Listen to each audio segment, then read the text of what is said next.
Have you ever stopped to think about who truly deserves your help? Every day we are confronted with requests for assistance, some explicit, others more subtle, which demand not only our time and resources, but also compromise our moral integrity. We feel a restlessness, a silent discomfort when we don't know how to distinguish between a genuinely moral act and one that, disguised as kindness, makes us complicit in something that violates fundamental principles of human dignity. Kant's philosophy, often perceived as a labyrinth of inaccessible abstractions, actually offers a clear path to navigate this everyday dilemma. Many of us avoid delving into Kantian concepts for fear of misunderstanding them, thus losing a moral compass that could guide our most difficult decisions. I promise that, by the end of this reflection, you will have precise conceptual tools to discern when to help and when to refuse, not out of selfishness or indifference, but out of a deep commitment to true morality. This knowledge isn't just an abstract intellectual exercise, but a practical transformation in how you respond to the calls for help you encounter daily. Let's embark together on this journey through the realm of Kantian ethics and its surprisingly direct application to our lives. For Kant, morality resides not in the results of our actions, but in the intention and principle that motivates them.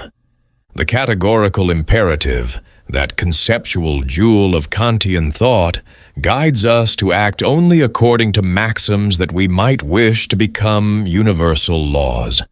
Even more profoundly, it demands that we treat humanity, whether in our own person or that of anyone else, always as an end in itself, never merely as a means. It is precisely from this second formulation that we can derive an understanding of who we should not help. For helping certain types of people in certain circumstances can mean becoming complicit in a system that degrades human dignity, transforming people into mere instruments. Our natural inclination may always be to extend a hand to those who ask, but Kant invites us to reflect more deeply.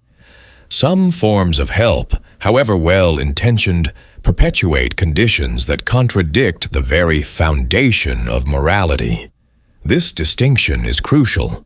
Kant is not suggesting that we be indifferent to the suffering of others, or that we isolate ourselves in a moral ivory tower.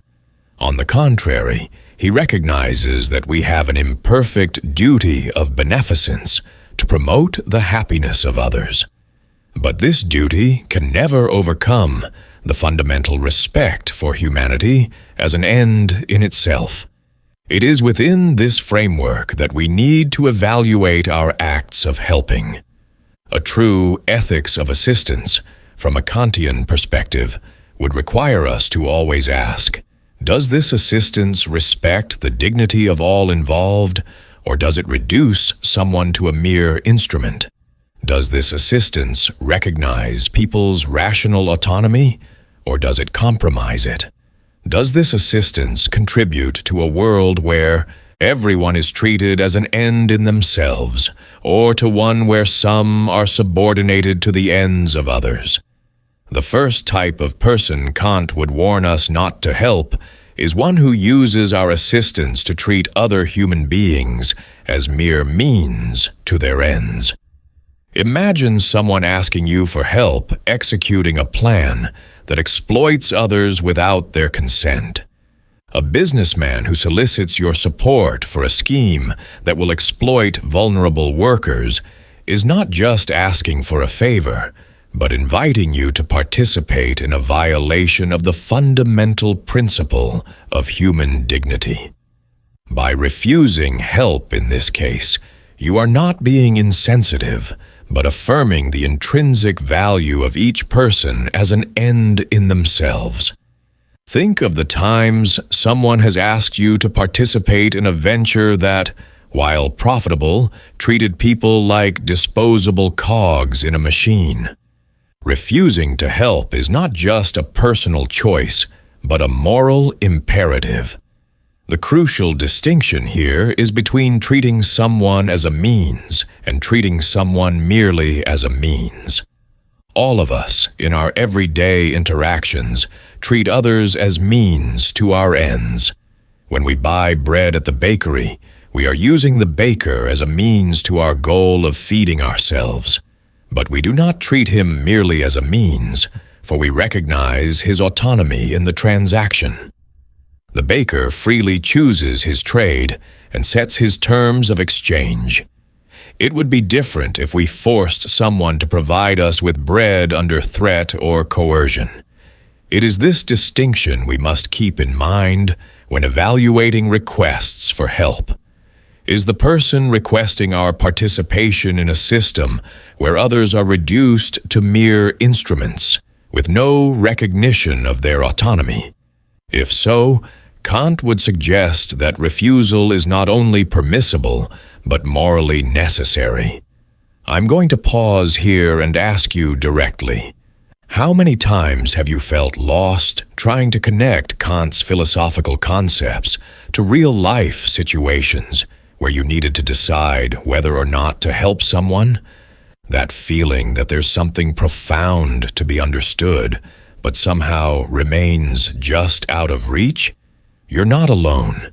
Many of us carry this silent restlessness, this desire to truly understand how to apply the categorical imperative to everyday decisions about whom to extend our help to. I'd love for you to share your experience in the comments. It could be something simple like, "My biggest struggle in applying Kant to decisions about helping others is…" Your comment not only helps me create content more targeted to your real needs, but also creates a community where others, who may be facing the same obstacles as you, can feel understood and less alone in their philosophical journey. It's through this honest exchange that we grow together. So please pause the video for a moment and share your experience. Your voice matters more than you realize. The second type of person we shouldn't help is the one who, when requesting our assistance, explicitly asks us to lie. In Kant's view, lying represents a fundamental contradiction. It cannot be universalized without destroying the very possibility of human communication. When someone asks us to lie for their benefit, they are asking us to abandon our own rational humanity, treating ourselves as mere means to their ends. Think of the friend who asks you to provide a false alibi, the colleague who asks you to lie in a work meeting, or the family member who demands that you conceal an important truth from another family member. In each of these cases, the person is not simply asking for a favor, but asking you to sacrifice your moral integrity.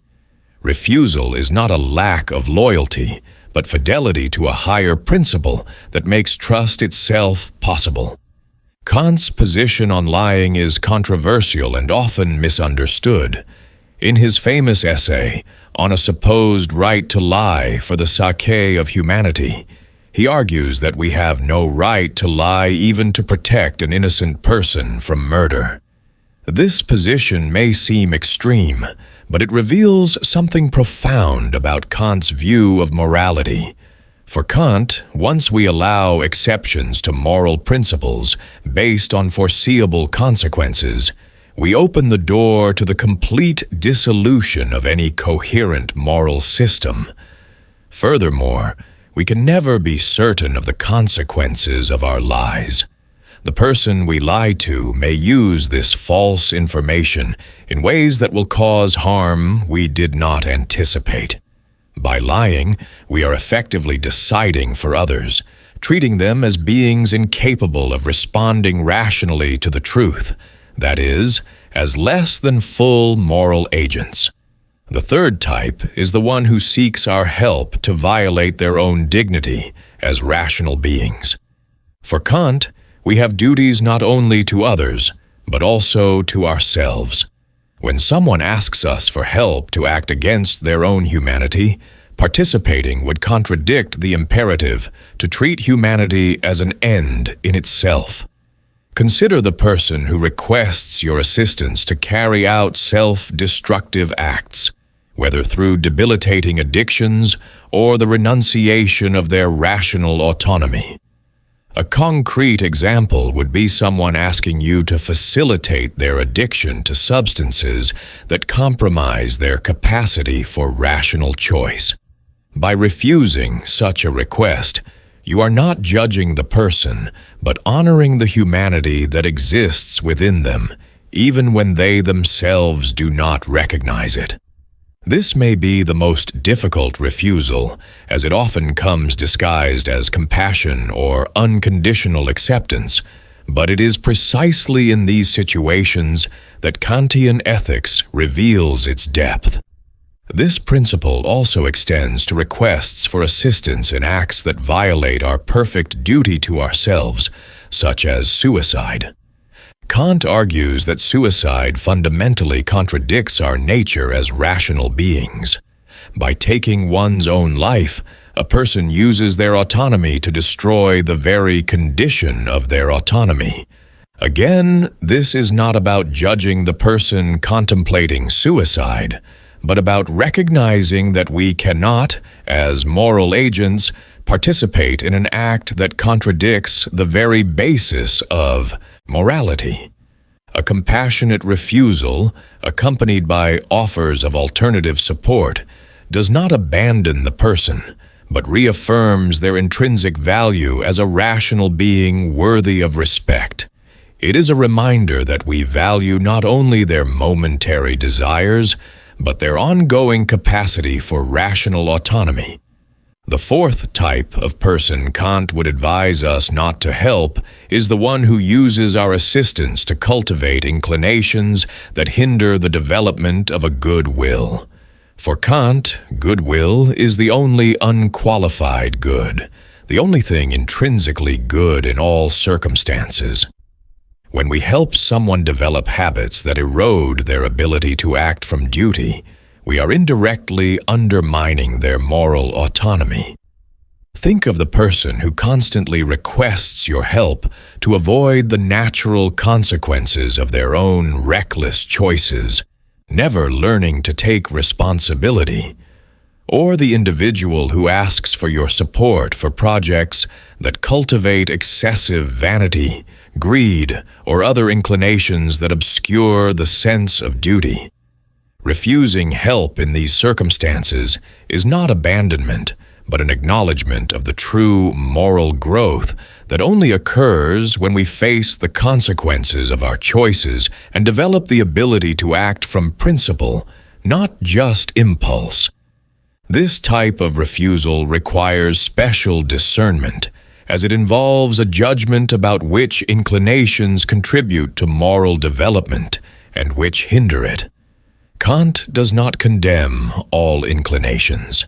Indeed, he recognizes that certain natural predispositions, such as sympathy, can facilitate the fulfillment of duty. The problem arises when these inclinations become the determining motive for action, supplanting respect for moral duty. Consider a friend who constantly seeks your approval for decisions that serve only to enhance their social status at the expense of their development as a moral person. By refusing to participate in this cycle, you are not abandoning your friend, but inviting them to a deeper reflection on their motives and ends. This refusal can be seen as an act of genuine friendship, in the Kantian sense, where we desire for the other not just pleasure or advantage, but true moral improvement. The fifth type of person we should not help, according to Kantian ethics, is one whose request for assistance places us in contradiction with our own perfect duties. Perfect duties, for Kant, are those that admit of no exceptions or flexibility in their application. When someone asks us to violate a perfect duty, such as the duty not to lie or not to treat people as mere means, we are faced with a fundamentally immoral request. Consider the person who requests your help with a project that requires you to manipulate or deceive others, or the one who asks you to participate in an action that violates the autonomy of others. Refusal here is not just a personal preference, but a logical necessity derived from the very concept of morality. To accept would contradict the conditions that make any coherent moral system possible. It would be to participate in the destruction of the very foundations of the ethical community that Kant called the kingdom of ends. Kant distinguishes between perfect and imperfect duties. Perfect duties are absolute and admit of no exceptions, specifying exactly what we should or should not do. Imperfect duties, on the other hand, require us to adopt certain ends, but leave us latitude regarding the means and specific occasions for achieving them. The duty to help others is an imperfect duty. We are not obligated to help on every possible occasion, but we must adopt the well-being of others as our end. This means that when a request for help conflicts with a perfect duty, the perfect duty always takes precedence. We cannot violate a perfect duty, even to fulfill an imperfect duty. Thus, when someone asks us to do something that contradicts a perfect duty, refusal is not only permitted but morally required. It is not a choice between duties, but a recognition of the internal hierarchy of the Kantian moral system. Finally, the sixth type of person Kant would advise us not to help is one who uses your need as a tool of emotional manipulation, effectively treating you as a mere means to their ends. When someone frames a request for help in a way that eliminates your capacity for rational choice, whether through guilt, intimidation, or emotional manipulation, they are violating a fundamental principle of Kantian ethics: respect for rational autonomy. This type of request fails to recognize your dignity as a moral agent capable of rational deliberation. Instead, it seeks to circumvent your reason and exploit your emotions to achieve its goals. By refusing help in these circumstances, you are not being insensitive, but rather reaffirming your position as an autonomous moral agent and demanding the same recognition from the person requesting your help. It is a reminder that true moral assistance occurs between beings who recognize each other as ends in themselves. This type of manipulation often manifests as an appeal to guilt or obligation that leaves no room for rational consideration. If you truly cared about me, you would do this without question. After all I've done for you, you owe me this. Only you can help me, and if you don't, I will be destroyed. These formulations do not invite your participation as a moral agent, but seek to suspend your agency in favor of an automatic response.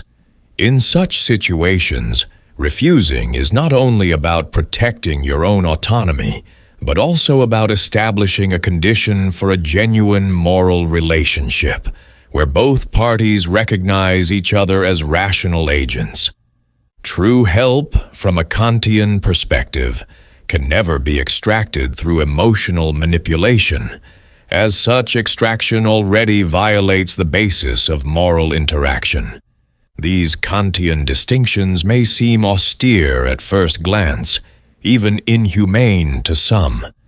But there is a profound humanity in Kant's insistence that each person should be treated as an end in themselves, never merely as a means.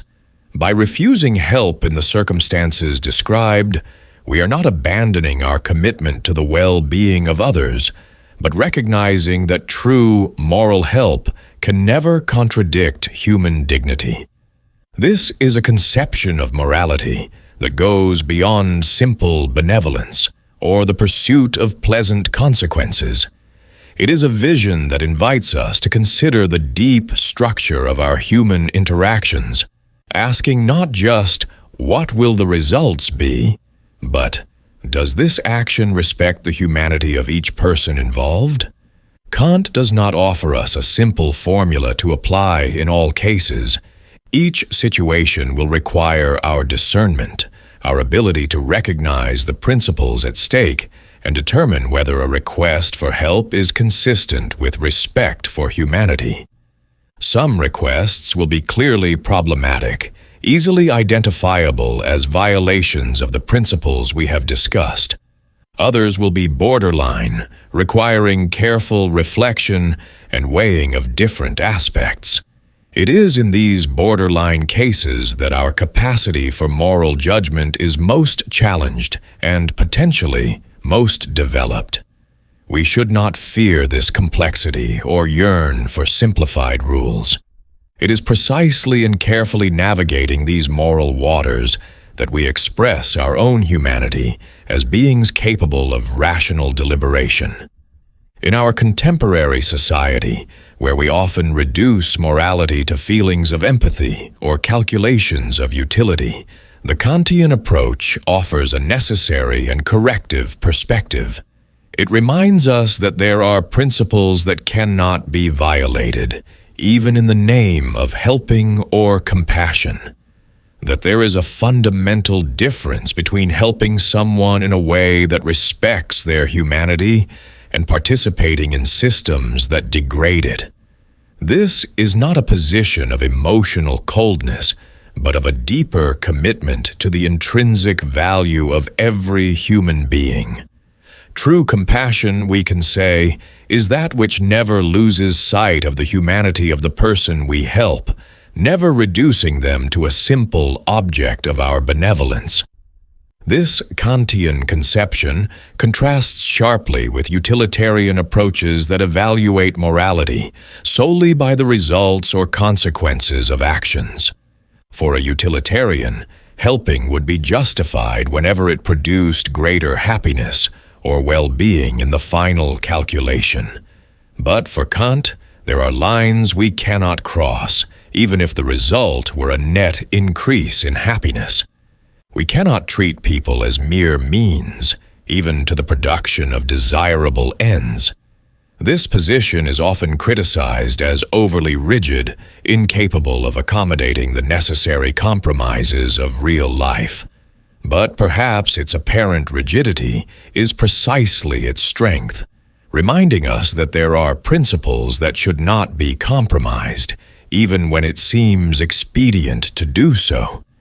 In a world where we often justify moral compromises in the name of practicality, Kant's absolutism serves as a necessary reminder of the foundations that make any morality possible.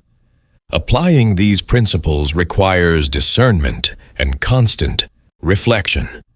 These are not rigid formulas, but a continuous commitment to the categorical imperative in its multiple dimensions.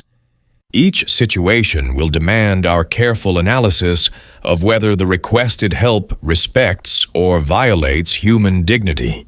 This exercise of moral discernment is, in itself, an expression of our own rational humanity, our ability to act according to principles and not just impulses. It is an invitation to a more conscious existence, where our decisions about whether or not to help reflect not only our momentary feelings, but our commitment to a universal moral community. Kant's vision of the kingdom of ends, an ideal community where everyone treats themselves and others as ends in themselves, may seem utopian, but it serves as a regulative ideal, a horizon toward which we orient our moral decisions. When we refuse to help in circumstances that violate human dignity, we are contributing, however modestly, to the approximation of this ideal. We are affirming, through our concrete actions, that humanity has intrinsic value, that people are not instruments, that morality requires more than good intentions or desirable outcomes. In a world often cynical about the possibility of absolute moral principles, this affirmation has transformative power. If you've ever felt overwhelmed by the complexities of philosophical thought, know that you're not alone on this journey. The path to understanding Kant doesn't have to be lonely or confusing. I invite you to subscribe to the channel and join this community of people who, like you, seek clarity amidst the maelstrom of fragmented information about philosophy. By subscribing, you'll receive weekly reflections that transform seemingly inaccessible concepts into practical insights for your life. We're not just studying philosophy, we're learning to think more deeply, question more wisely, and live with more purpose. Click the subscribe button now, not as an obligation, but as a gift for your own intellectual development. And if this content brought you any clarity today, please leave a like as a way to say that we're together in this search for true knowledge. Remember, understanding Kant isn't just an academic exercise. It's a way of awakening to a more conscious and authentic existence, where every decision to help or not reflects our commitment to universal human dignity.